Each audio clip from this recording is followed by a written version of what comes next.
ओम नमो भगवते वासुदेवाय। भगवान विष्णु की जय। श्री हरि की जय। मंगलम भगवान विष्णु मंगलम गरुड़ध्वज मंगलम पुंडरीकाक्ष मंगलाय तनोहरि।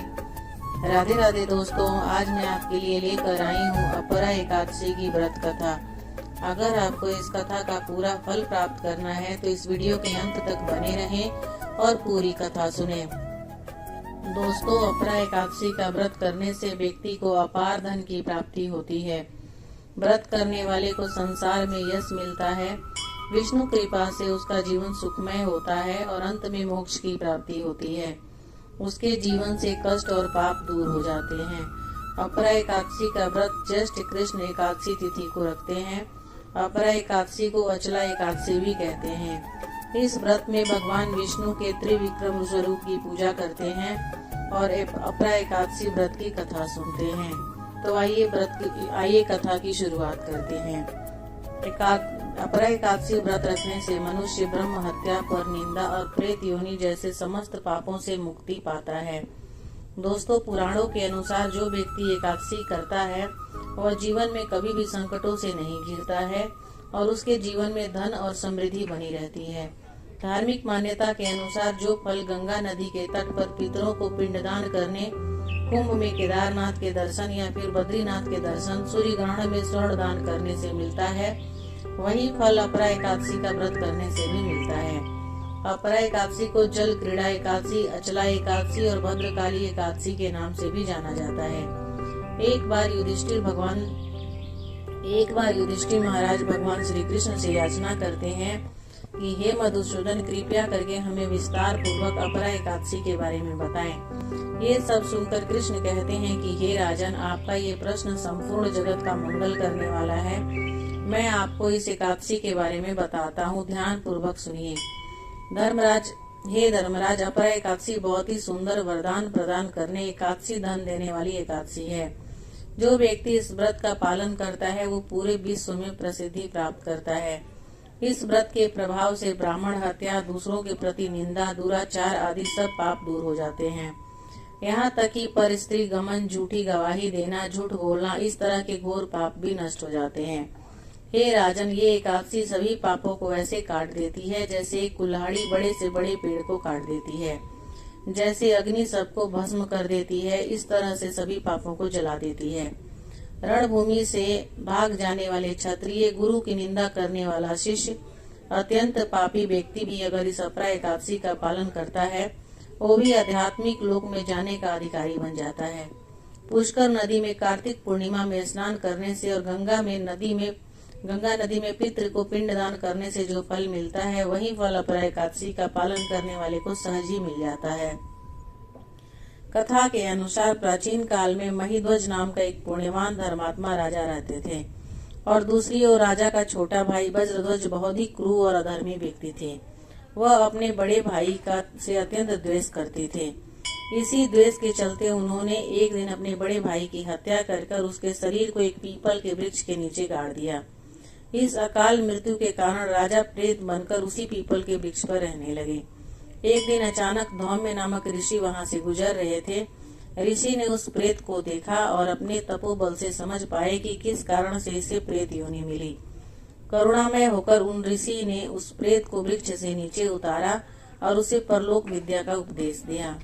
करुणामय दयालु ऋषि ने उस राजा को प्रेत योनि से मुक्त करने के लिए अपरा एकादशी का बहुत निष्ठा और नियम से पालन करने के लिए कहा।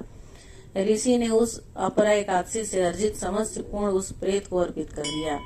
इस पुण्य के प्रभाव से राजा महिध्वज की प्रेत योनि से मुक्ति हो गई।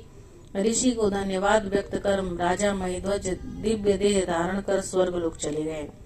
कथा का समापन करते हुए भगवान श्री कृष्ण कहते हैं कि हे प्रिय युधिष्ठिर, जो व्यक्ति इस व्रत का पालन निष्ठा से करता है वह राजा महिध्वज की तरह स्वर्ग लोक को प्राप्त करता है और इस दिन व्रत को रखने से सुख, समृद्धि और धन में वृद्धि होती, व्यक्ति की सभी मनोकामनाएं पूर्ण होती है।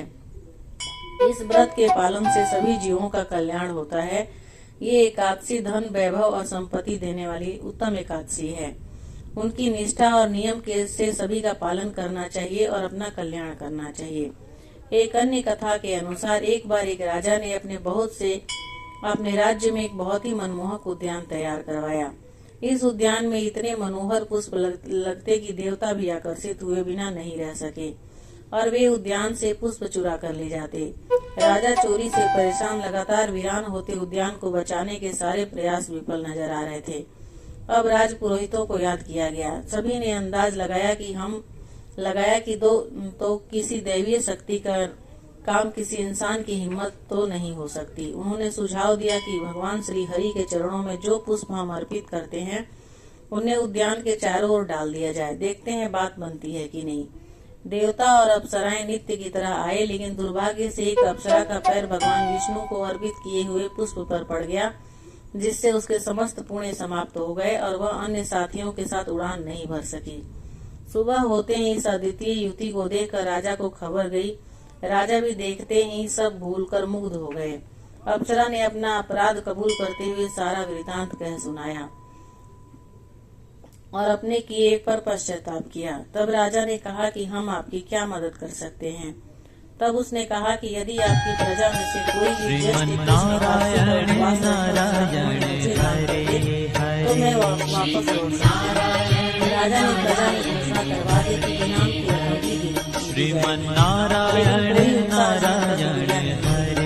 राजा पुरस्कार की राशि बढ़ाते बढ़ाते आधा राज्य तक होने पर आ गए, लेकिन कोई सामने नहीं आया।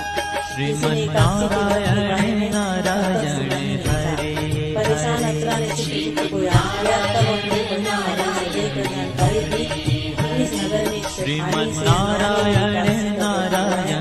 यदि वह संकल्प लेकर व्रत का पूर्ण दान कर दिया तो उसने राजा को यह बात बता दी। राजा ने सब सामान से खाने को बुलाया। तो पुरोहितों द्वारा संकल्प करवाना अपने व्रत का पूर्ण रूप से दान